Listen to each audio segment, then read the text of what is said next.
स्वर संधि। स्वर संधि के जितने टाइप थे, स्वर संधि थे, सबका पढ़िए। क्या क्या था स्वर संधि में, क्या क्या टाइप था वो, इसके आधार पे, के आधार पर और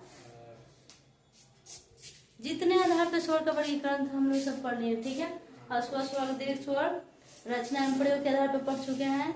ओठ की स्थिति के आधार पे, मुख द्वार के आधार पे, मुख और नाक के आधार पे, ठीक है, अनुनासिक और कौन, निर्नुनासिक। ठीक है, सब पढ़ चुके हैं। अब हमारे व्यंजन पे, ठीक है, संधि में दूसरा कौन है, संधि 3 होते हैं, स्वर संधि, व्यंजन संधि और विसर्ग। स्वर का टोटल क्लासिफिकेशन हम पढ़ चुके हैं डेप्थ में। और व्यंजन संधि किसे कहते हैं, अच्छा ऐसे बोला जाए, स्वर में स्व मतलब अपने आप, वैसा वर्ण जो बिना किसी के हेल्प से बनता है वो क्या है, स्वर। व्यंजन संधि उसे कहते हैं, व्यंजन संधि किसे कहते हैं, वह वर्ण जिसके उच्चारण में स्वर वर्ण की सहायता ली जाती है उसे क्या बोलते हैं, वह। सॉरी यहाँ पे संधि में है, ठीक है। व्यंजन वर्ण कंप्लीट तो वर्णमाला चैप्टर में पढ़े, वर्णमाला चैप्टर में क्या पढ़े थे लोग, वर्ण स्वर व्यंजन पढ़िए। यहाँ चैप्टर नेक्स्ट है संधि, चैप्टर का नाम है संधि। तो यहाँ पे व्यंजन संधि, स्वर संधि में हम लोग क्या क्या पढ़े, स्वर संधि क्या था, संधि 3 था, ठीक है, कौन कौन, स्वर व्यंजन विसर्ग। स्वर के कितने टाइप, 5 टाइप, गुण संधि, दीर्घ संधि, वृद्धि संधि, यन संधि, अयादि संधि। ठीक है, स्वर का कंप्लीट। व्यंजन में टाइप नहीं है, बस इसके 7 रूल है, ठीक है, 7 रूल याद रखना, 7 ठो रूल है किसमें, व्यंजन संधि के 7 नियम, 7 रूल्स को याद रखना है। इसका डेफिनेशन और 7 रूल्स याद होना चाहिए। स्वर संधि के 5 टाइप्स पढ़ चुके हैं हम लोग। व्यंजन संधि किसे कहते हैं, व्यंजन के बाद स्वर या व्यंजन आने से जो परिवर्तन होता है वो क्या कहते हैं, उसे व्यंजन कहते हैं। क्या कहते हैं, व्यंजन संधि कहते हैं। व्यंजन वर्ण आएगा तो वर्णमाला में, संधि आए तो संधि में हमारा व्यंजन संधि, उधर वर्ण में स्वर वर्ण व्यंजन है, यहाँ पे स्वर संधि, व्यंजन संधि और विसर्ग संधि। जैसे भी क्या होएगा, वाक प्लस क क्या है, यहाँ पे क्या है डिफिनेशन, व्यंजन के बाद स्वर या व्यंजन है, व्यंजन के बाद ये व्यंजन हो गया, क क्या है, व्यंजन वर्ण है ना, और इसमें क्या है, स्वर है या व्यंजन है, कह रहा है कि स्वर या व्यंजन आने से जो परिवर्तन है, इसमें क्या आया है, व्यंजन के बाद स्वर आया है। ठीक है, तो क प्लस ई इक्वल गी, क क्या हो जाता है, क होगा तो ग बन जाएगा, च होगा तो ज बन जाएगा।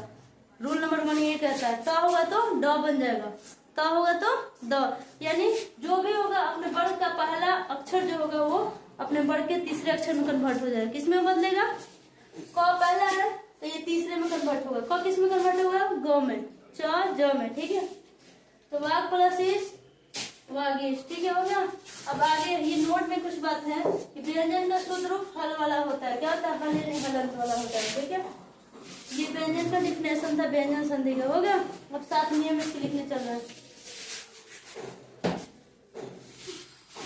नियम है 7। अब इससे बहुत सारे पढ़ रहे, क्या है, वर्ग के पहले वर्ग का तीसरे वर्ग में परिवर्तन। क्या क्या है, वर्ग का पहला वर्ग क्या है, क वर्ग का पहला वर्ग क किसमें बदला, ग में।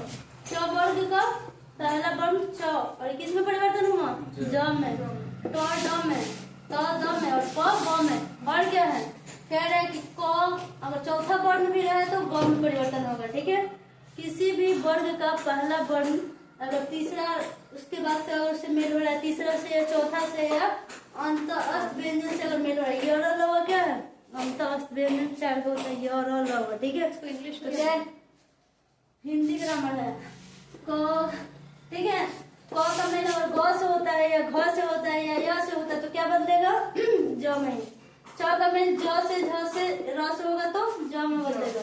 ट का मेल ड से हो या ढ से हो, यानी किसी वर्ण के तीसरा से या किसी वर्ण के चौथे वर्ण से या किससे, हमारा अंतःस्थ व्यंजन से हो तो किस में बदलेगा, तीसरा ही वर्ग में बदलेगा, अपने ही वर्ग के तीसरे वर्ग में बदल जाते हैं। ठीक है, ये पहला जो है, पहला वर्ण अपने वर्ग का पहला वर्ण अपने ही वर्ग के तीसरे वर्ण में चेंज हो जाता है। त का मेल अगर अपने वर्ग के तीसरे, अपने वर्ग के चौथे या अंतःस्थ व्यंजन से होता है तो वो द में कन्वर्ट होगा। ठीक है, कह रहा है प जो है, प का मेल अगर ब से होता है यानी वर्ग का तीसरा वर्ण। ठीक है, प वर्ग का तीसरा वर्ण क्या होता है, प फ भ, ठीक है।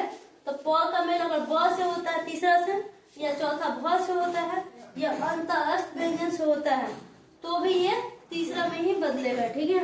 यहाँ पे क्या है, किसी वर्ग के पहले वर्ण क च ट त प, पहला वर्ण क से लेके प तक, क वर्ग से लेके क वर्ग का पहला वर्ण का मेल यानी ज्वाइनिंग किससे होता है, किसी स्वर अथवा किसी वर्ग के तीसरे वर्ण। तीसरा वर्ण क्या है, क का तीसरा ग, च का ज, ट का द, त का द, प का ब, या चौथे वर्ण घ, क का चौथा वर्ण घ, च का झ, ट का ध और त का ध, प का क्या होगा ख।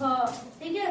अगर इससे अथवा अंत अस्त व्यंजन, अंत अस्त व्यंजन कौन कौन है हमारा, कौन कौन, य र ल व, इससे अगर मेल होता है वर्ग के तीसरे चौथे या अंत अस्त व्यंजन से होता है, तो वो तीसरा ही बन जाता है, अपने ही वर्ग का तीसरा वर्ण बन जाता है। ठीक है। ये रूल नंबर 1।